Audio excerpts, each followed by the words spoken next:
It's just a new thing I'm trying. I don't see why anyone would get upset. Look, refer to customers by their account numbers is not exactly the personal touch we're known for at Rewind Video. Yeah, but what if it was? Can we please stick to just names for now?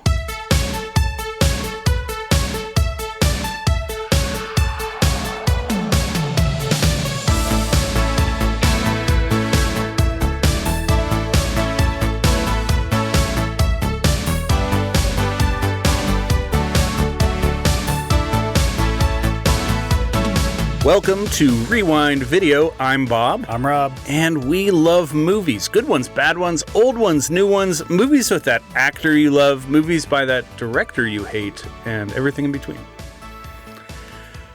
So I was watching Jeopardy the other night. Cool. Yeah.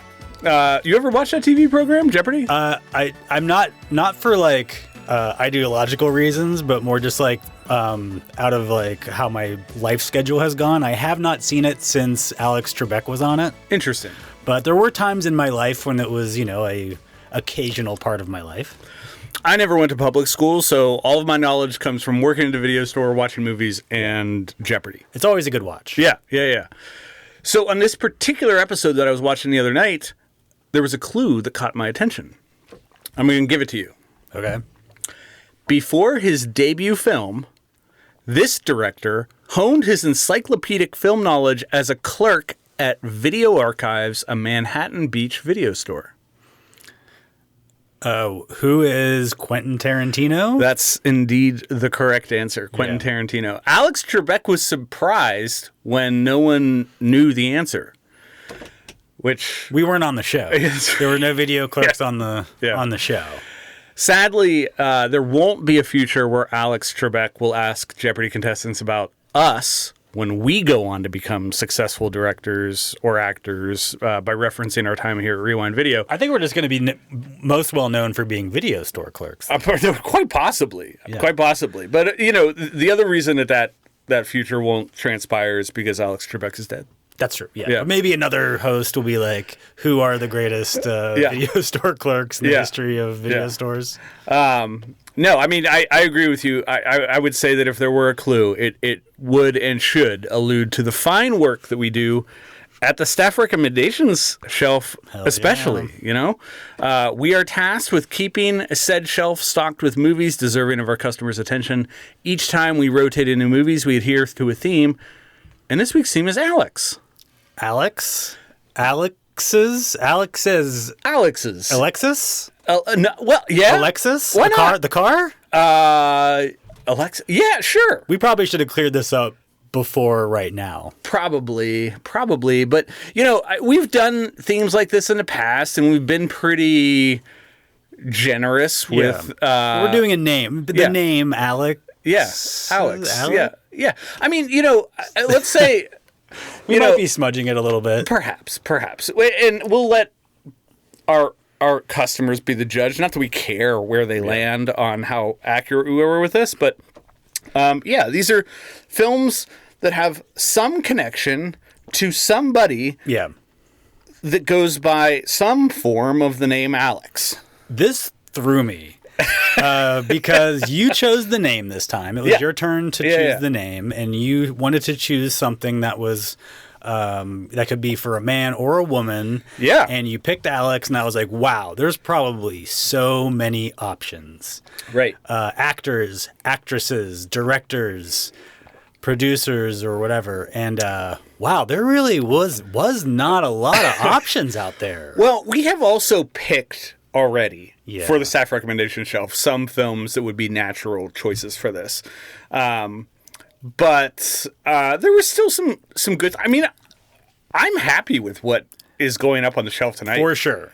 For sure. Okay, good. But again, maybe you had to stretch the definition a little bit. Although I would argue I didn't. Yeah, I'm. We'll get into that. Yeah, but I don't. I think I didn't. I don't think you did, and I feel like I would be a bit of a hypocrite when you hear one of my justifications. I'm genuinely perplexed. With one of your movies because I couldn't. I found one Alex involved somehow in the credits, but I'm not sure that's who you're talking about. Probably isn't. Definitely isn't. Okay. So we'll this could there. be interesting. It'll be a fun episode. Yeah. Well, why don't you kick us off with your first Alex-related movie? Okay. I'm going to start us in 1977. Okay. The movie, maybe you've heard of it. It's called Star Wars. Star Wars A New Hope.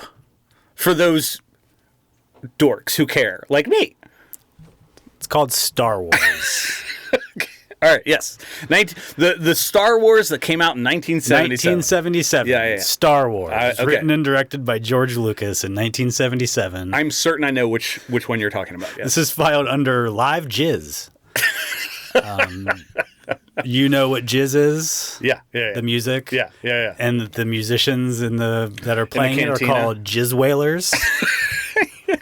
They're trying to erase that part of the Star Wars history in the universe, but we're not going to let it die. The music is called Jizz that they're playing, and the musicians are called Jizz Whalers. And we're going to remind our audience of that every chance we get. Here's the back of the box. Princess Leia is captured and held hostage by the evil Imperial forces in their effort to take over the Galactic Empire.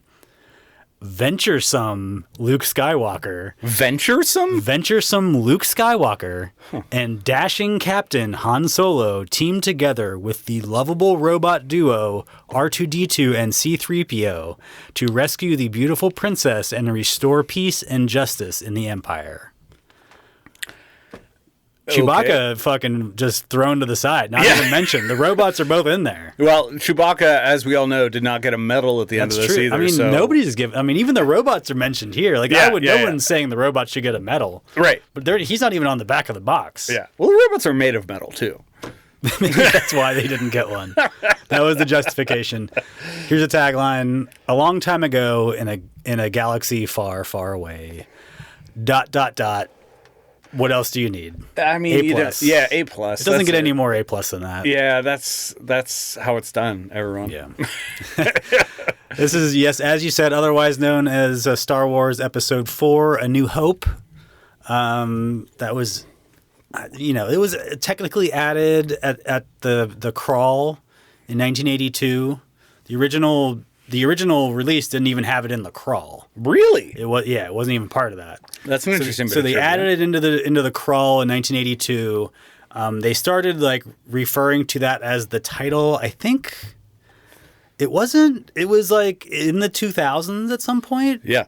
Even the 97 or the 90 mid to late 90s re-releases, I think it was still just Star Wars. Fascinating. I didn't know that. You don't remember that? No, because I'm a huge fan of Star Wars. But when you were growing up, because you watched it as a kid, I didn't really have it as part of my life as a kid. Absolutely. Did you just called it Star Wars, right?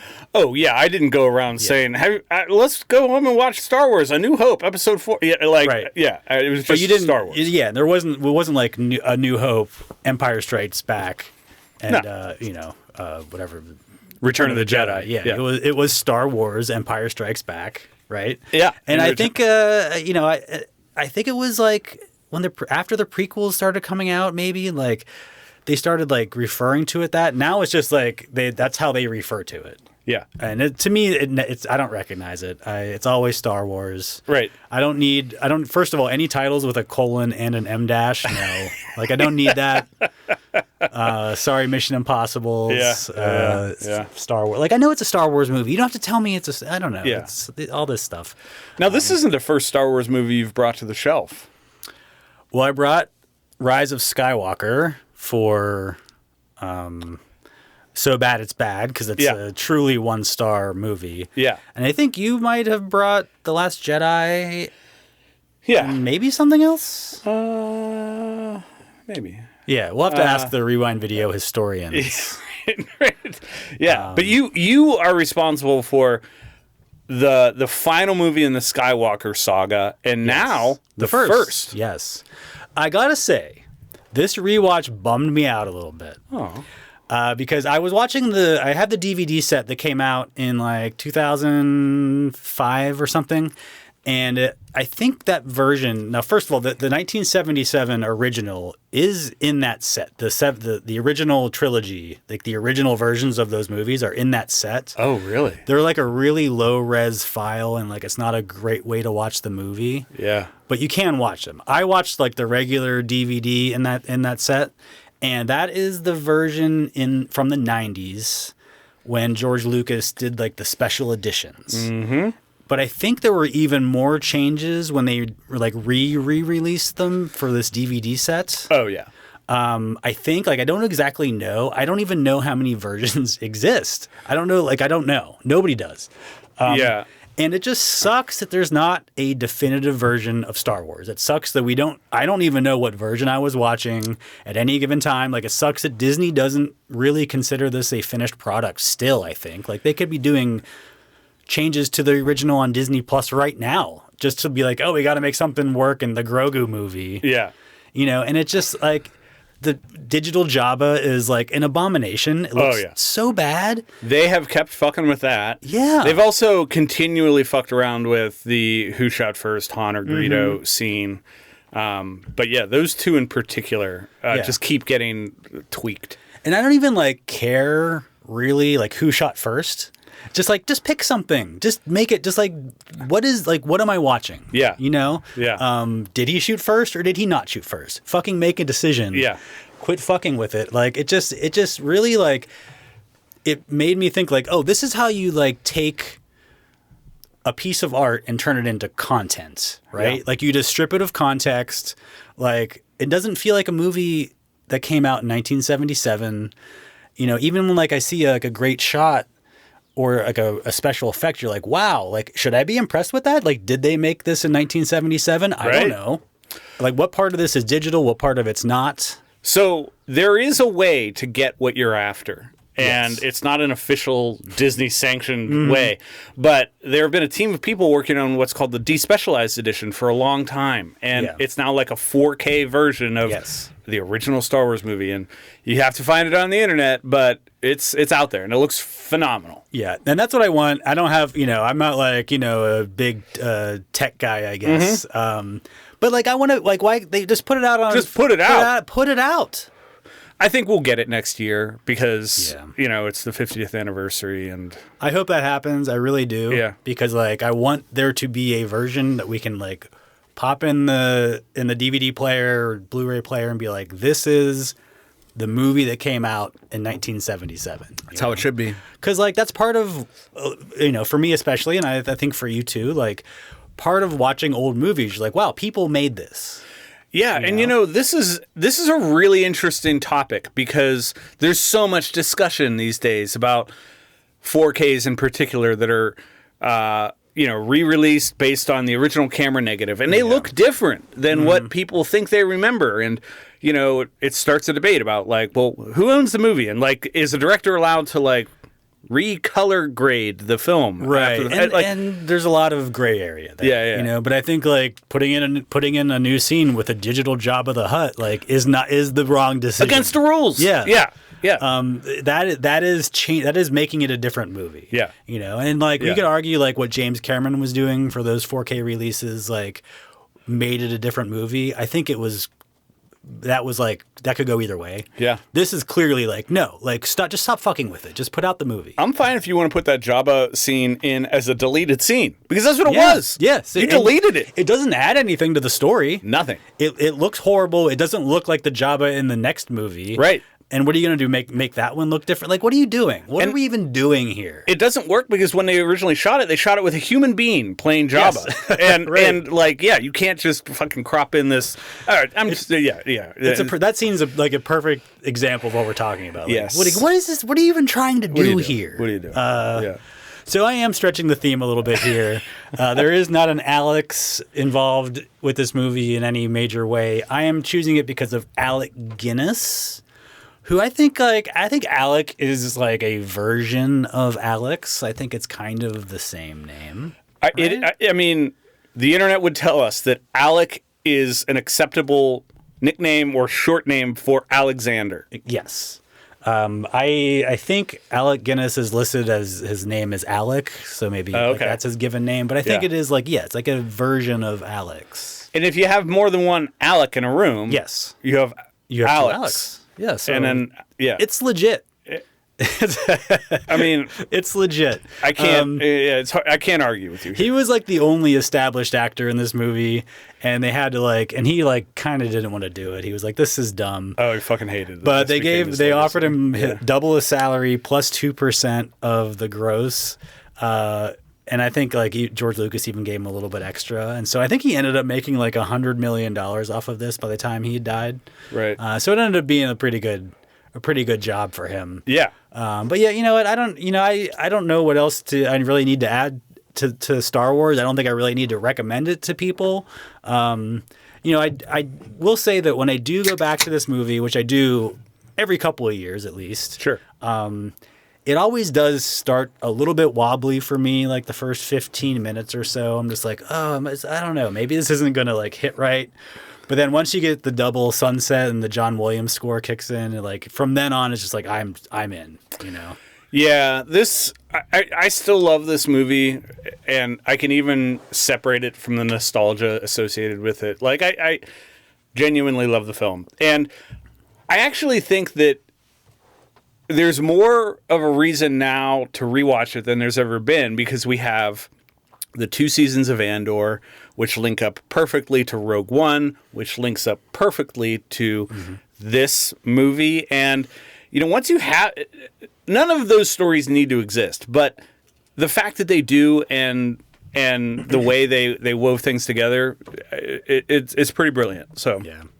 Star Wars rated 4.2 overall on Letterboxd. 45,000 people have it in their 4 favorites, and 30% agree with my 5-star rating, including Wes, who wrote objectively the best Christmas movie, which I don't consider it a Christmas movie, but the mid-90s Christmas Day marathons on USA Network are really when I became most aware of the Star Wars trilogy. Yes. And that includes them just being on TV all day and being distracted with family stuff and dinner and yada yada. And so I don't know that I ever saw the Star Wars movies front to back until I was 20.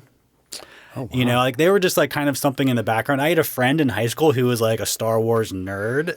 Right. Maybe I might have been younger. I was probably but at least 15. By the time or whenever the re-releases, those videotapes that came out. Remember those videotapes? Yeah. But before that, I don't know that I ever saw them from front to back. Oh, wow. Okay. So they weren't really a part of my life, but I always associated them with Christmas Day. Yeah. Because they were always on in the background somewhere during Christmas dinner. So I'm putting Star Wars up on the staff recommendation shelf this week for the topic of Alex. Yeah. Alex. Alex's. Well, wobbly start is something that you mentioned associated with this movie. And I'm not trying to say that that's how we're beginning this theme, but if nothing else, it's just going to prepare people for, just the latitude we're going to give ourselves. The wide berth that we're giving ourselves for the topic of Alex's. Yes. All right. Well, great pick. 5 stars from me. I'm going to go to 2014 for my first pick. And this is from the Blowjobs in Exchange for Dream Jobs section of the store. My first pick is Starry Eyes. And I don't think this has much of a stretch associated with its connection to Alex. No, this is legit. Yeah. Here's the back of the box. A hopeful young starlet uncovers the ominous origins of the Hollywood elite and enters into a deadly agreement in exchange for fame and fortune. Tagline, the worst of the 3 that I have tonight. She would kill to be famous. Boring. Yeah. And feels like a little bit of a spoiler. Yeah. So this is an independent body horror, psychological horror film from the directing duo of Kevin Kolsch and Dennis Widmer. They, in my opinion, kind of quietly anticipated some of the same themes that we would later explore in the substance. Yeah, I was going to say that. It seemed very close to the substance thematically. Makes for a great double feature.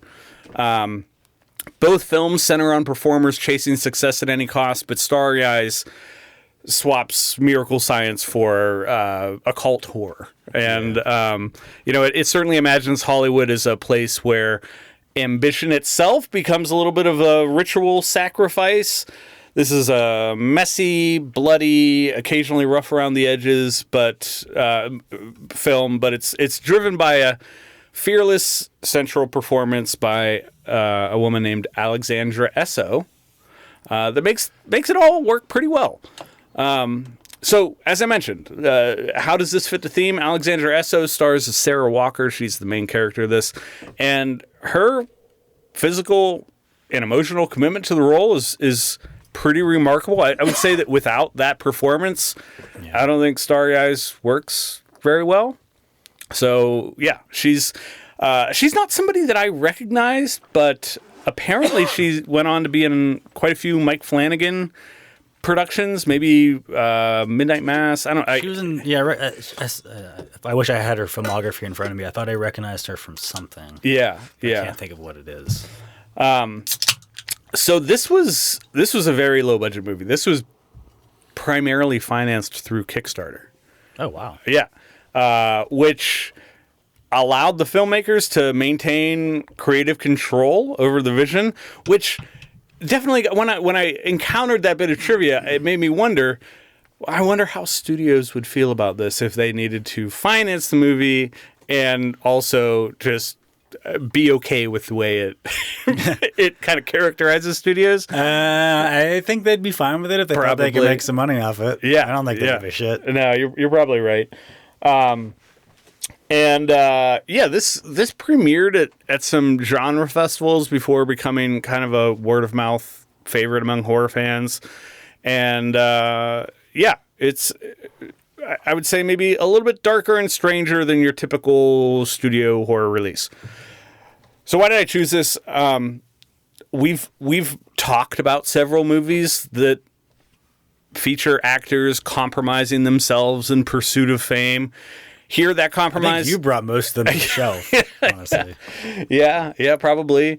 Here, that compromise kind of takes a bit of a new form. Instead of casting couches or mysterious injections, we get the movie asking, what if success required making a pact with Satan or something similar? Yeah. In this case, they don't refer to Satan by name, but I think that's who we're talking about. Don't they say something about Satan at some point, or maybe just a demon? Yeah, I don't remember.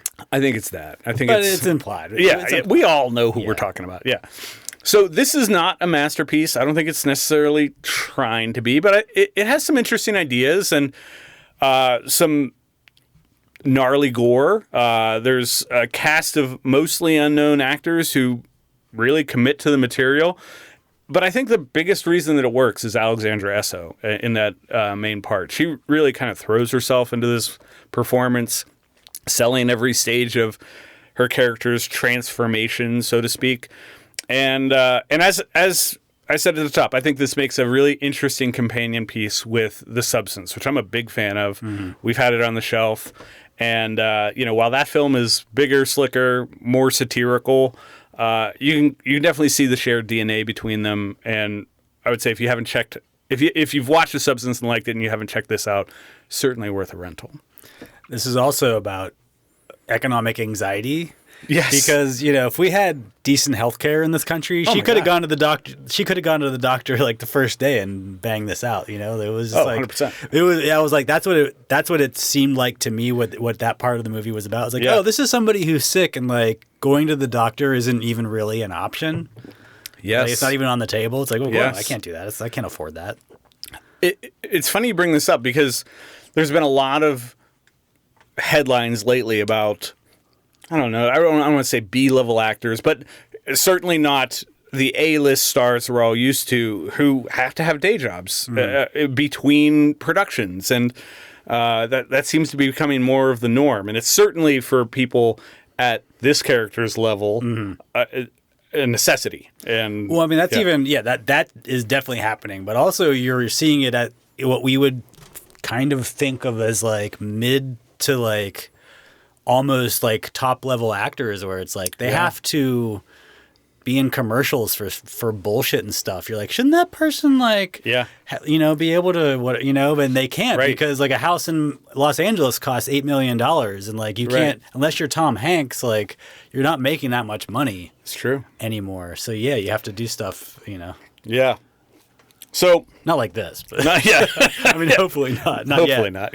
They're trying to make it so you will. Right. This wasn't what I thought it was going to be halfway through. Like, when she's first like being brought in, they're like, "We're going to make you a star. We're going to like put you on the poster and stuff." I thought what they were going to do is all those guys with like the crazy black faces or the masks. I thought they were going to be like secret cameras, and they're gonna be like, and they're making a horror movie starring her, and then there's gonna be like a picture of her on the poster, and it was gonna, I thought from that they're making them. I thought it was gonna be like, we actually were making a movie the whole time. We made you a star. That's not how the movie goes, but that's what I was like, I thought was gonna happen. Wow, that didn't even dawn on me, but it's interesting. It is an interesting way to end it.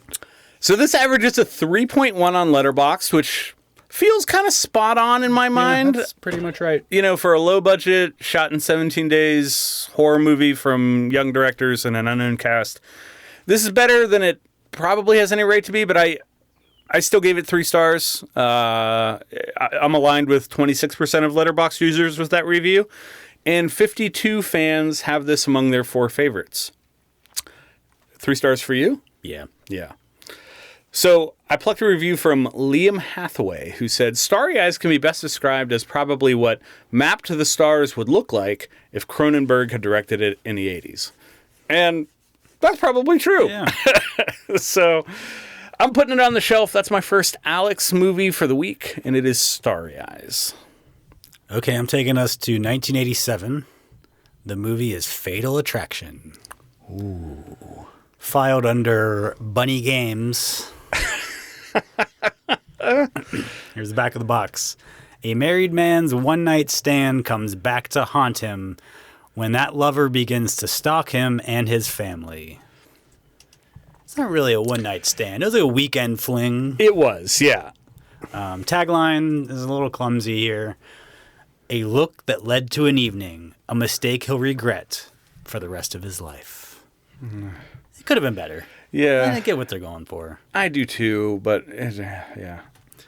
Michael Douglas is a lawyer for a publishing company in New York, and he has all the trappings of a comfortable life. He's got a wife, a kid, a dog.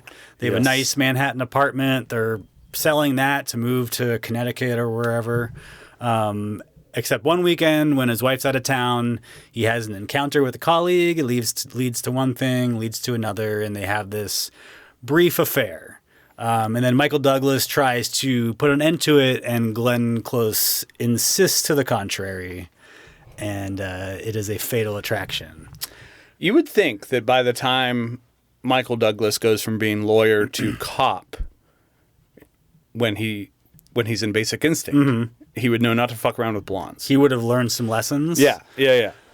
Well, I don't know. Michael Douglas doesn't seem like... I mean, his on-screen persona is not the guy that learns those lessons. Yeah. Which is why he's great in these parts. He is. And he's been in so many... I would love to have a discussion with you at some point about who had a wackier trajectory of sexy movies, Michael Douglas or James Spader, from the same period of time.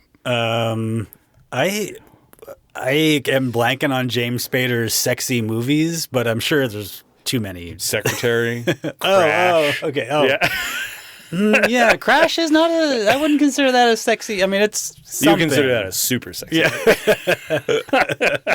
So Glenn Close's character is named Alexandra. Goes by Alex. Fits pretty squarely into this theme, I think.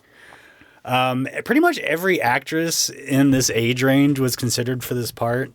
Yeah. Like Ellen Barkin, Susan Sarandon, Kirstie Alley, Michelle Pfeiffer, Melanie Griffith, Tracy Ullman. And I heard that Glenn Close was not like the directors were nervous about whether she could pull it off. Yeah, she had been nominated for 3 Oscars before this. So, but I think she was like considered like a different kind of actress. Like she's not sexy enough. She's not going to be able to pull off this part. It's like below her, it's like it's something like they're like no one thought she was right for it. Like she even like went in for an audition or something, and she came out and she was like, I sucked. It's terrible, and there's no way I'm getting this. But it ended up with her getting her 4th nomination. I think now she has like 7 or 8. Yeah, I think she hasn't won one. Is that right? I don't think so. No.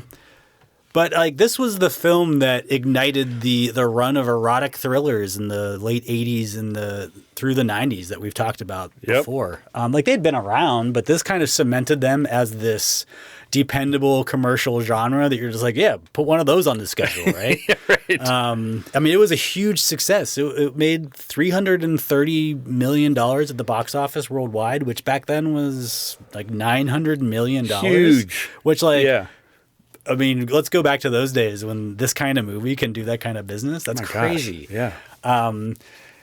Yeah. I thought it was interesting that the number 1 movie, this is the second biggest domestic movie of the year. The number 1 movie was 3 Men and a Baby. Which I don't. Then I was like, do we want to go back to the world where 3 Men and a Baby was the number 1 movie of the year? We don't.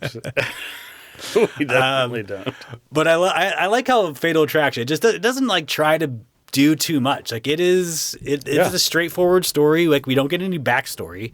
We don't know if Glenn Close has like a history of mental illness. We don't know if Michael Douglas has like done this before. Right. Like we really don't know. If this movie came out today, it would be like 2 hours and 12 minutes, and oh my god, we'd have to like at least 2 scenes with Glenn Close's therapist or something, or whatever it is. There was a TV series that came out a couple years ago. Oh, I was about to say, I did not watch. I'm not familiar with. I could see Hollywood deciding this should be a series, so we can really unpack what's going on with all these people. Right.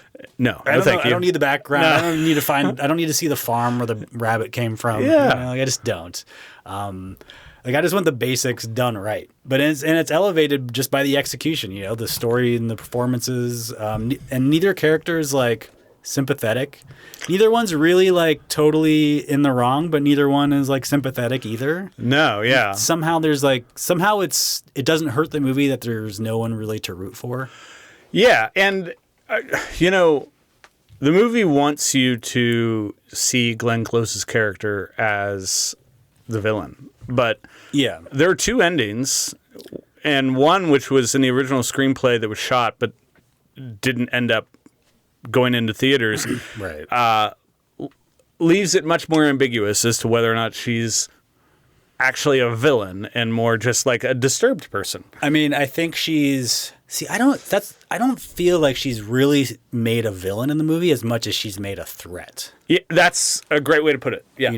She is probably not the first person to say this, but she is like the shark in Jaws or whatever. Like, yes. Yeah. She's out there. Yeah. Where? Right.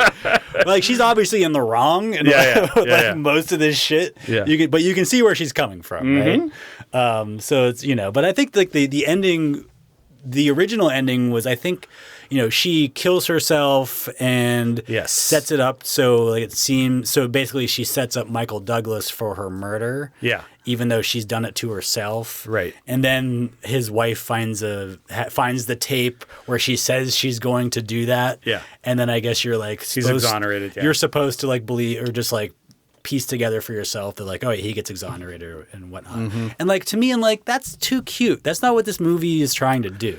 Right? This movie is a good movie. It's an Academy Award winning. It was nominated for like 6 Academy Awards. Sure, it's a great movie, but it's a great trashy movie. Yeah. And the trashy movie needs the wife to come in and blow her away with a gun, and the audience can go like, "Fuck yeah!" That's what this movie needed. It doesn't need a twist ending. I don't disagree. Yeah. So Fatal Attraction, it's at 3.5 overall on Letterboxd. 419 users have it in their 4 favorites. 24% agree with my 4-star rating, including Hemanth, who wrote this review that I just think it's hilarious. You could say David Fincher cast Michael Douglas in The Game after watching him in this film.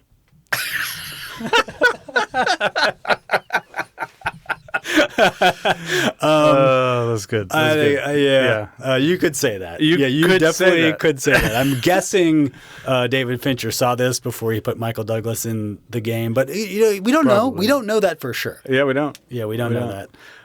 So I'm putting Fatal Attraction on the staff recommendation shelf this week for the topic of Alex's. So a much more concrete connection to an Alex here. I got a question to ask you. Yeah. I can't help but ask myself this when I watch this movie. And it's, do you find Glenn Close's character in this to be at all attractive? Yeah, I mean, I don't. But I don't know. I don't know how much of that is like being my age, where I'm like, Glenn Close has always been like an old lady to me. Yeah.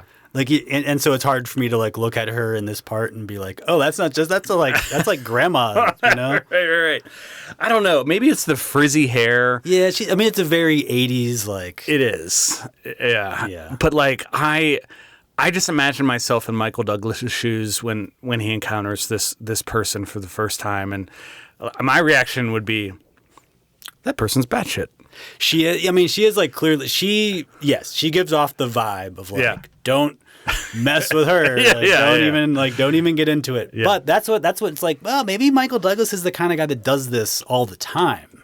You know, I don't find her attractive, but if Michael Douglas is like off tilt, you can see why he saw her in that meeting and was like, oh, you know, you can understand it. You understand the attraction if you don't necessarily, are attracted. Well, fun pick. This is a classic for good reason. Yeah. All right, I'm taking us to a very recent film for my second choice, and it is from the Kylie Jenner is in this, and it's somehow not terrible section of the store. My second pick for Alex's is The Moment. Here's the back of the box.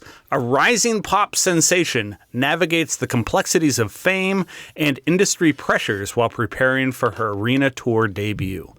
Tagline, and it's a movie about Brat and Charlie and a tour, but none of it happened, but maybe some of it did.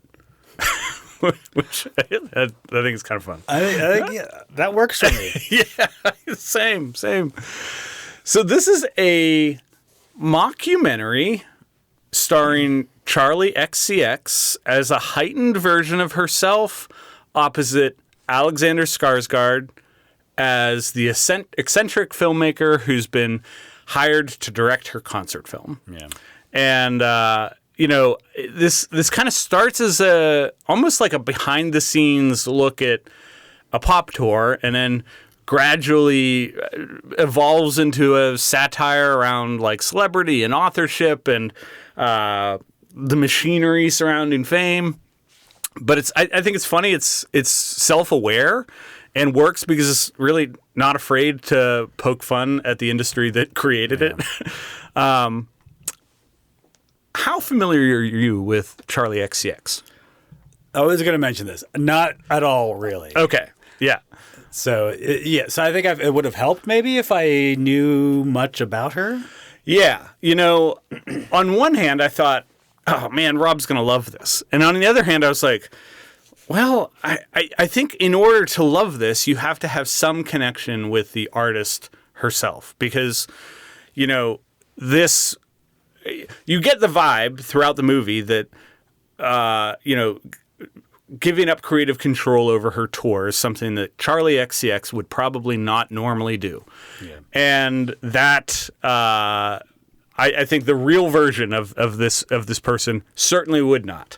And this movie comes at the tail end of what was a big cultural moment with her release of this album Brat, which, I mean, was a huge thing in the music industry and the world when it was released and just became wildly popular.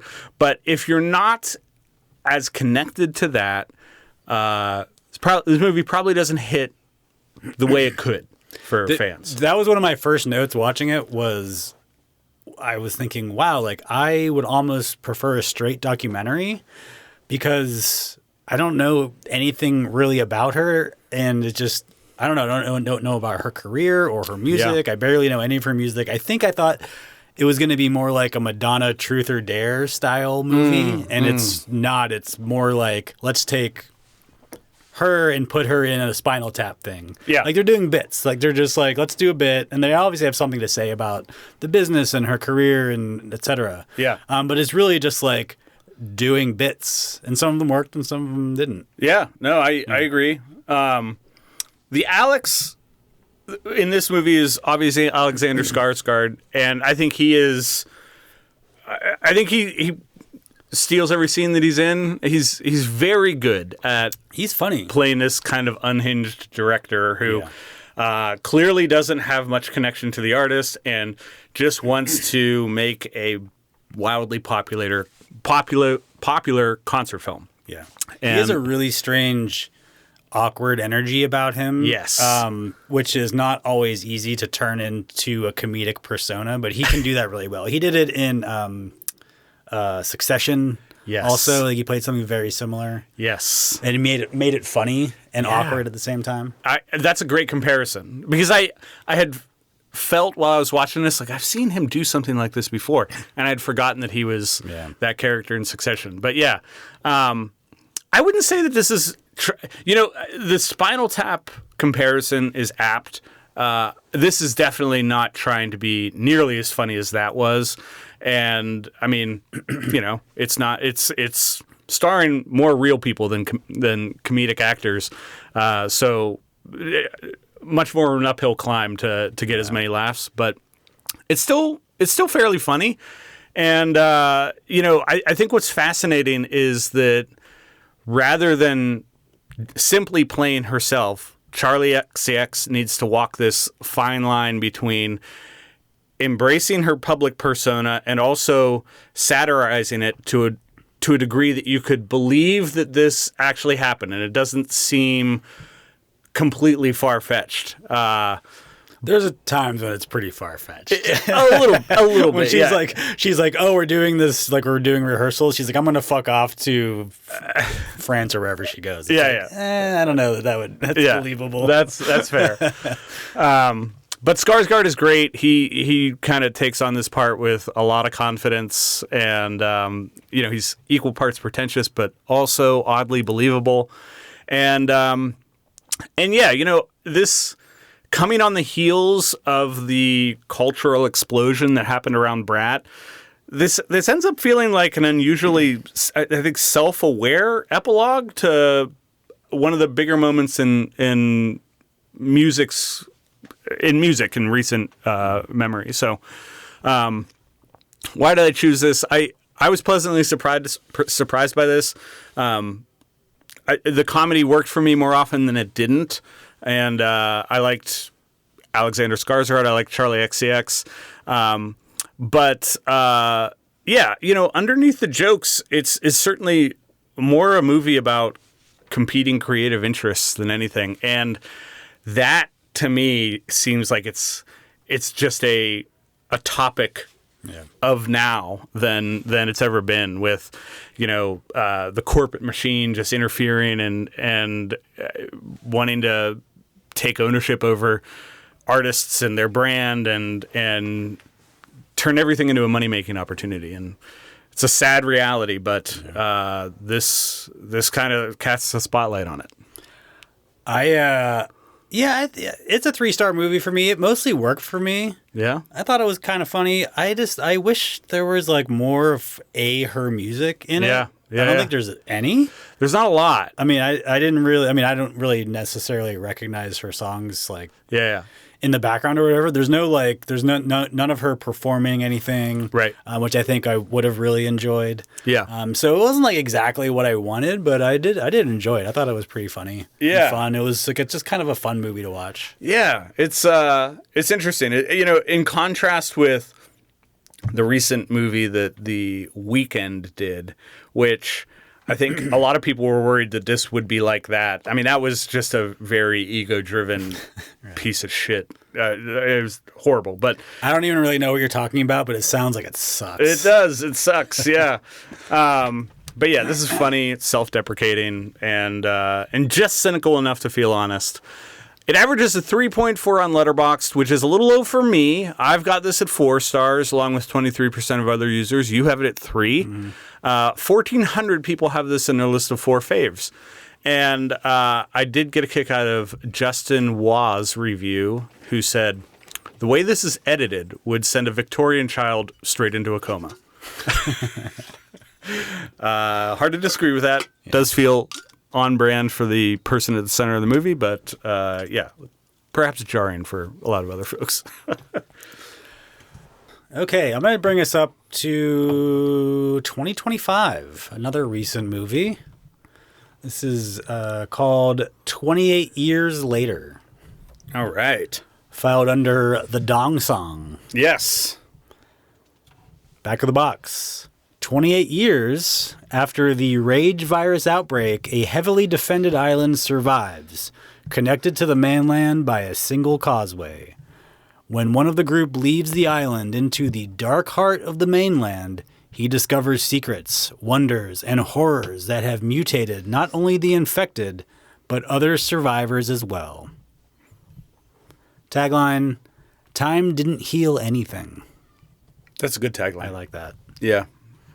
So this is the third movie in the 28 Days Later series about the zombie outbreak in the British Isles, or the rage virus, whatever you want to call it. Yeah. Is this one of those movies that are like, we don't say zombie? Yeah, not a zombie. They have, they're sick. They're zombies. They're definitely sick. Danny Boyle comes back to direct this one after skipping 28 weeks later.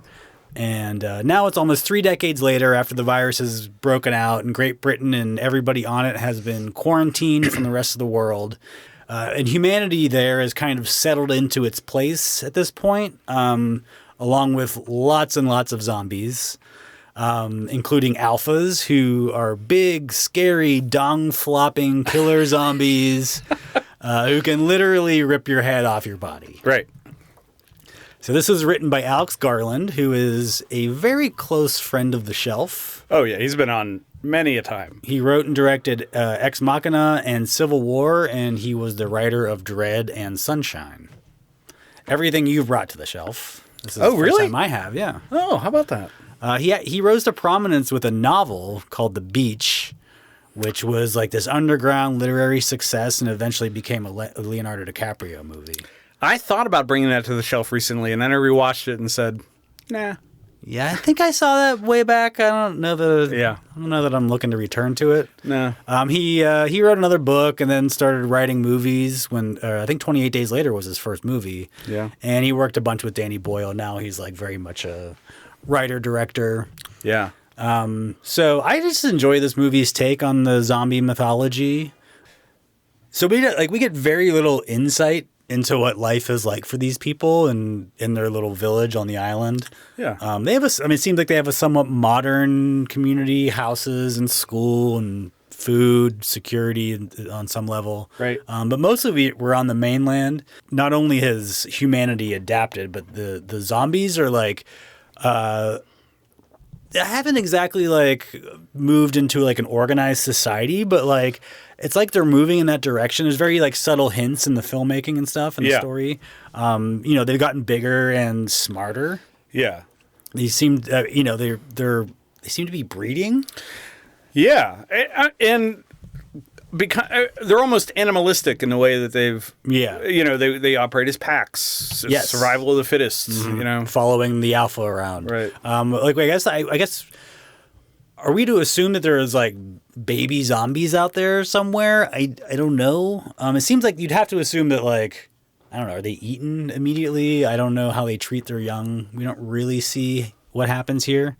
Well, this movie does raise the question, and I almost feel like we're to believe that it's a normal baby that they would. Well, it is a normal baby, but you have to assume that like once the normal babies are birthed, they get the virus. They get the infected somehow, or they're just straight up eaten immediately.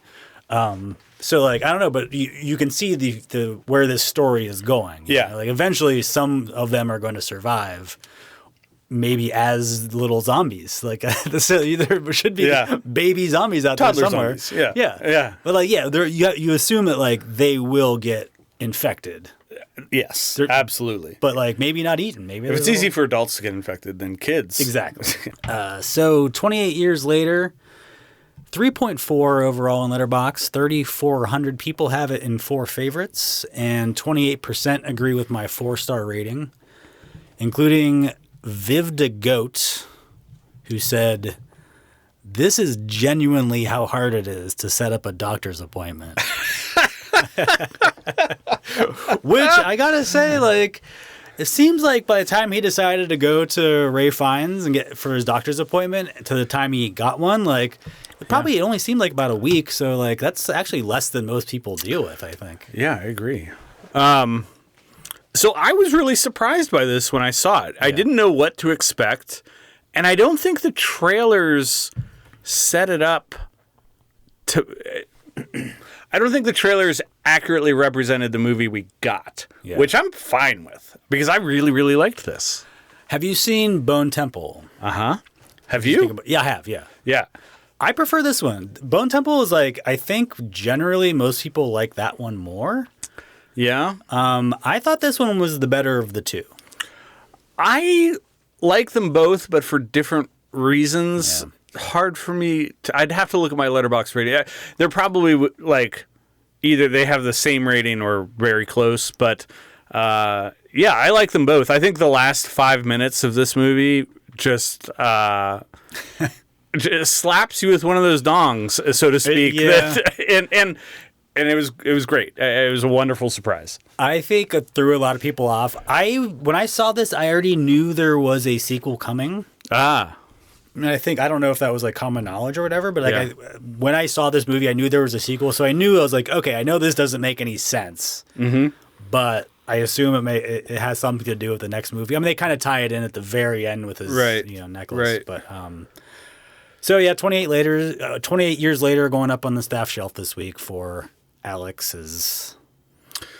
Well, you have picked an actor's name, a character's name, a writer's name. So you really just like covered the spectrum of how we could get into Alex's. I'm really not sure if I like where you're going with this.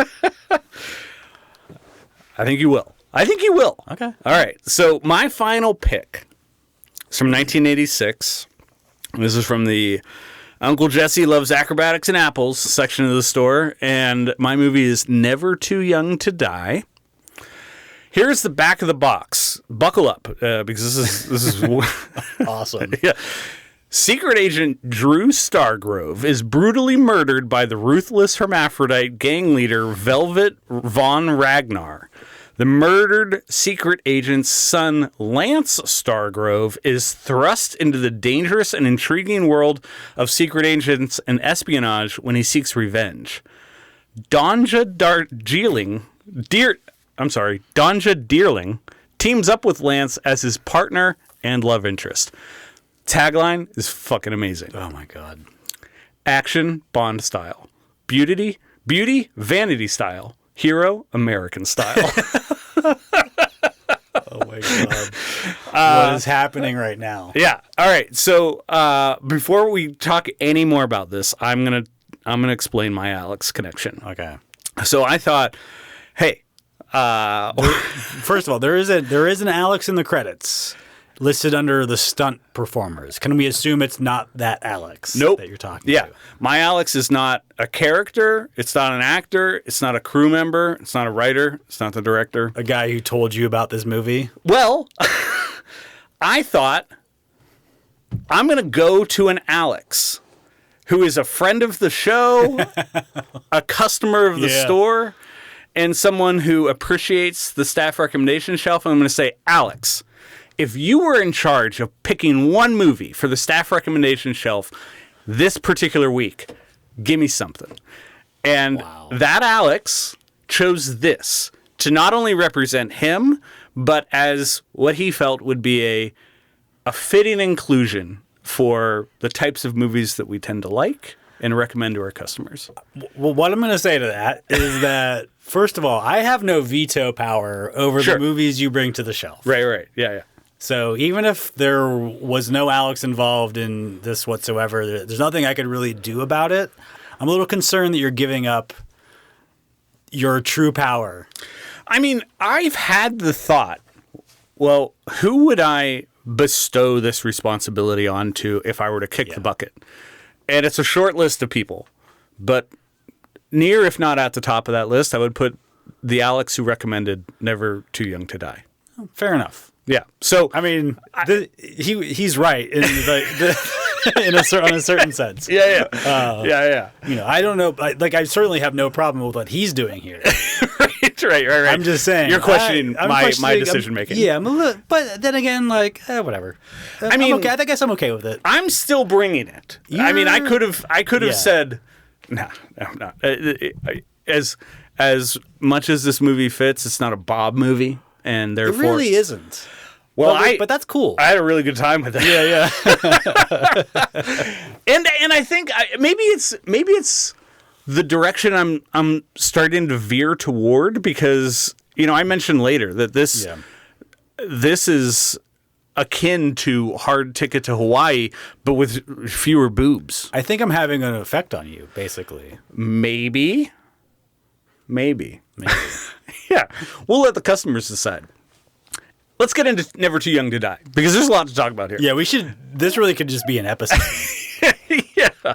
This is kind of the gloriously unhinged action movie that could have only come from the 80s, and even then it's hard to believe that this.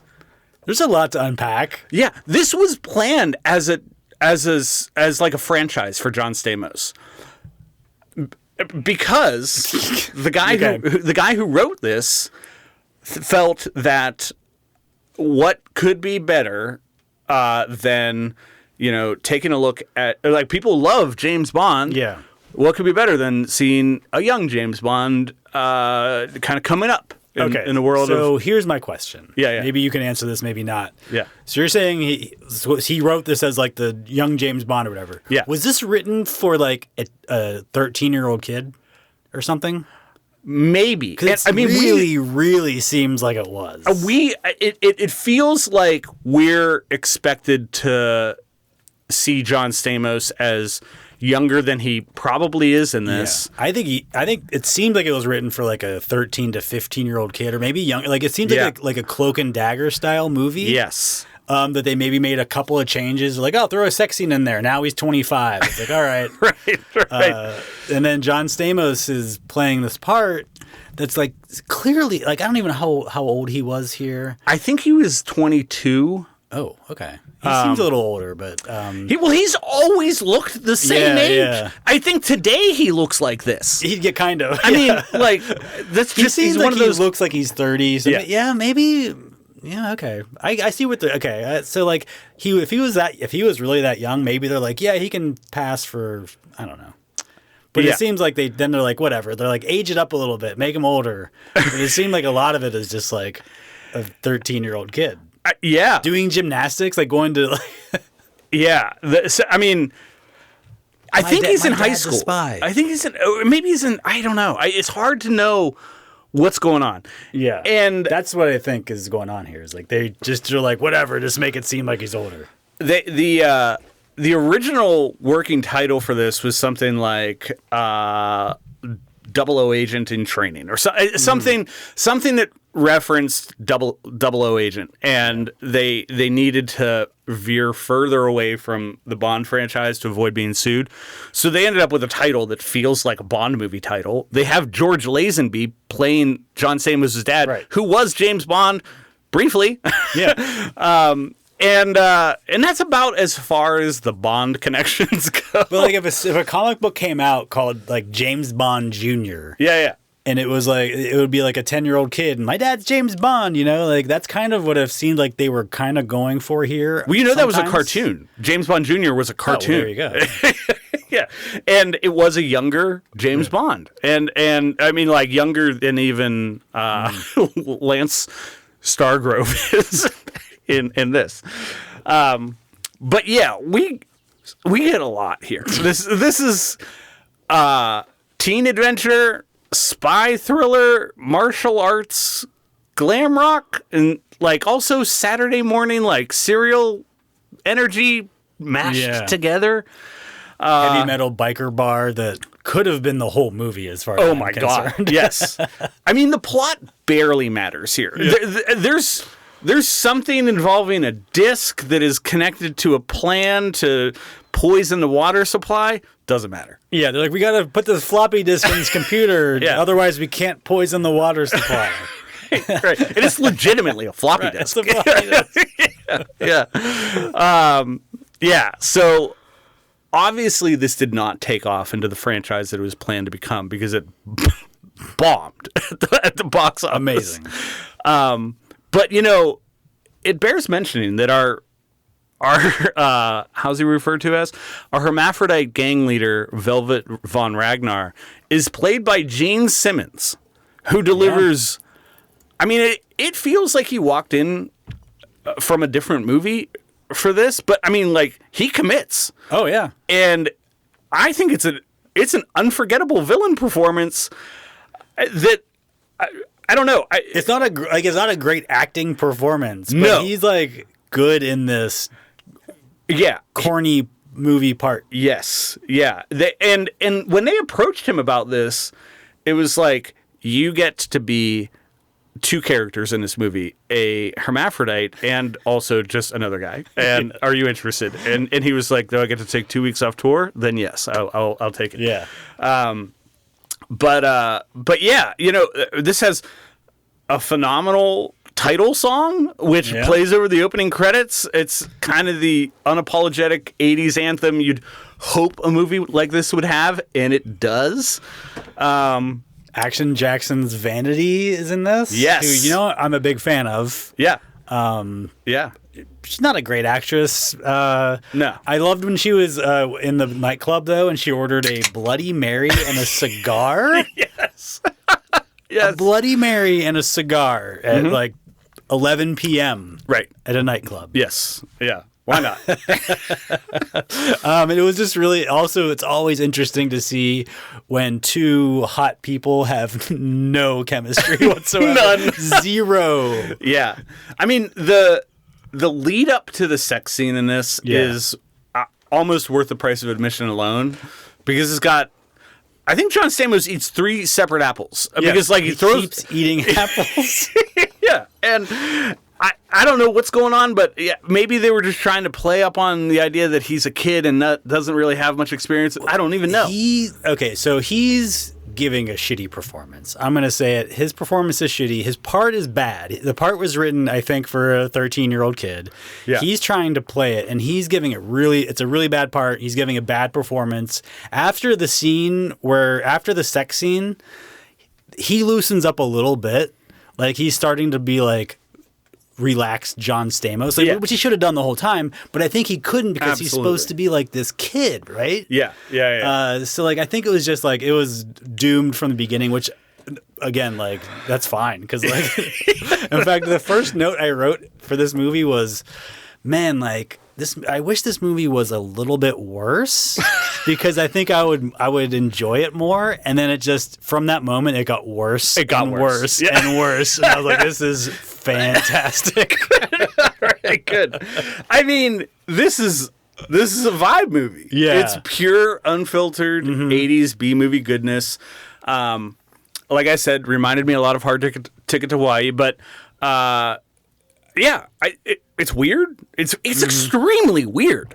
Very weird. At the same time, endlessly entertaining. And I think exactly the type of movie I would have expected you to recommend. Believe me, if I had seen this before, it would be on the list. Okay. All right, good.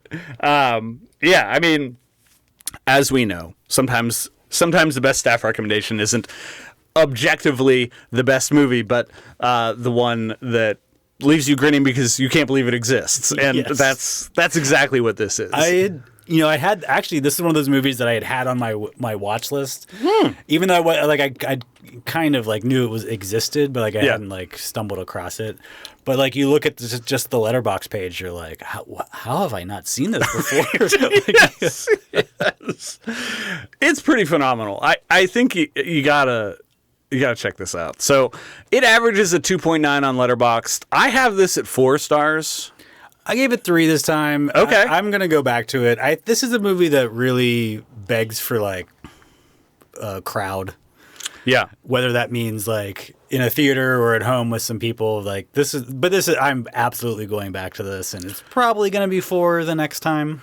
Well, just a little bit of extra context around the Alex who recommended this. This is the same Alex who introduced me to Death Spa. Wow. And I have at one point told people not to watch that movie. I've had to go back and re-score that movie only to separate it from some real bottom feeders, one of which I watched recently.